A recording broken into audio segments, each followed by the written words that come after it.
তিনি কোনো সমৃদ্ধ জীবনযাত্রা প্রদর্শন করেননি বা মেয়েদের সাথে ভিডিও তৈরি করেননি, তবুও আজ তিনি বিশ্বের সবচাইতে বড় ইউটিউবার, কারণ তিনি কন্টেন্টকে অর্থ নয় পরিষেবা হিসেবে বেছে নিয়েছিলেন।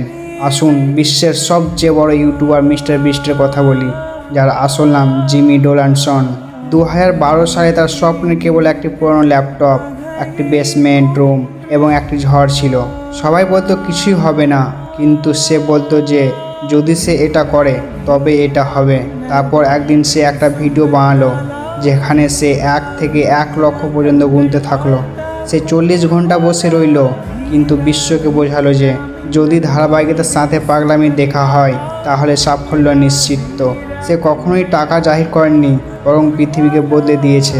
সে অন্ধদের চোখ সুস্থ করে তুলেছে, গৃহহীনদের জন্য একটি ঘর তৈরি করেছে, আর $92 মিলিয়ন দান করলেন।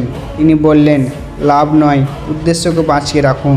মিস্টার বিস্ট গোটা বিশ্বকে দেখিয়ে দিলেন যে যদি তোমার ভেতরে পাগলামি থাকে তাহলে তুমি অসম্ভবকেও বাস্তবে রূপ দিতে পারো।